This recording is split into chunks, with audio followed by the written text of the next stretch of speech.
একুশের প্রথম প্রহরে ভাষা শহীদদের প্রতি শ্রদ্ধা জানাতে কেন্দ্রীয় শহীদ মিনারে চলছে শেষ মুহূর্তের প্রস্তুতি। সেখানে আছেন সহকর্মী ওয়ালিউল সাকিব, সরাসরি যোগ দিচ্ছেন তিনি। সাকিব, শহীদ মিনারে কেমন প্রস্তুতি দেখছেন এবং সেখানকার সার্বিক নিরাপত্তা পরিস্থিতি কেমন দেখছেন, জানাবেন বিস্তারিত। মাতৃভাষা ও মহান শহীদ দিবসের যে মূল আয়োজনের জন্য শহীদ মিনার কিন্তু পুরোপুরি প্রস্তুত।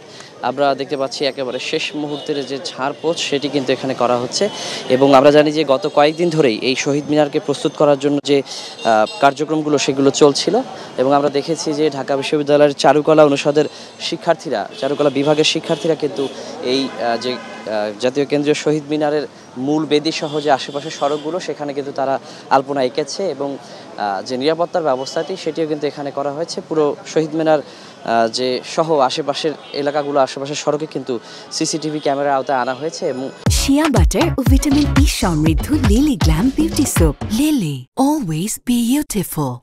সর্বোচ্চ নিরাপত্তার ব্যবস্থা এখানে নেওয়া হয়েছে। আমরা ঠিক বিকেল থেকে এখানে দেখতে পাচ্ছি যে এখানে কিন্তু আইনশৃঙ্খলাকারী বাহিনীর সদস্যরা রয়েছেন, পুলিশ রয়েছেন, সেনাবাহিনীর সদস্য রয়েছেন, র্যাব রয়েছেন। এছাড়া আমরা কিছুক্ষণ আগেও দেখলাম যে স্পেশাল সিকিউরিটি ফোর্স যে এসএসএফ বাহিনী রয়েছেন, মূলত রাষ্ট্রপতি এবং প্রধান উপদেষ্টার নিরাপত্তার দায়িত্বে যারা রয়েছেন তারাও কিন্তু এখানে এসে সার্বিক পরিস্থিতি পর্যবেক্ষণ করে গেছেন এবং আমরা দেখতে পাচ্ছি যে সাধারণ মানুষ যদিও এখন তেমন সংখ্যায় নেই, তবে অনেকেই এখানে আসছেন যে শেষ মুহূর্তের শহীদ মিনারের প্রস্তুতি দেখতে তারা আসছেন, এখানে এসে ছবি তুলছেন, ভিড় করছেন।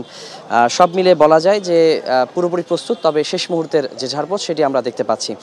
ঠিক 12টা 1 মিনিটে কিন্তু প্রথমে রাষ্ট্রপতি এবং তারপরে কিন্তু প্রধান উপদেষ্টা এই যে কেন্দ্রীয় শহীদ মিনারে এসে শহীদদের প্রতি শ্রদ্ধা নিবেদন করবেন এবং এরপরে আমরা জানি যে 12টা 40 থেকে এখানে কিন্তু সাধারণ মানুষের জন্য উন্মুক্ত করে দেওয়া হবে এই শ্রদ্ধা জানানোর জন্য। সব মিলিয়ে কিন্তু বলা যায় যে একেবারে নিরাপত্তার চাদরে ঘিরে ফেলা হয়েছে এই কেন্দ্রীয় শহীদ মিনার এলাকা এবং শহীদ মিনার আশেপাশের সব জায়গা। সব মিলিয়ে কিন্তু পুরোপুরি প্রস্তুত। হয়তো আর কিছু সময়ের অপেক্ষা, যে জাতি যে ভাষা শহীদদের শ্রদ্ধা জানাবেন সেটির কেবল সময় অপেক্ষা আমরা করছি।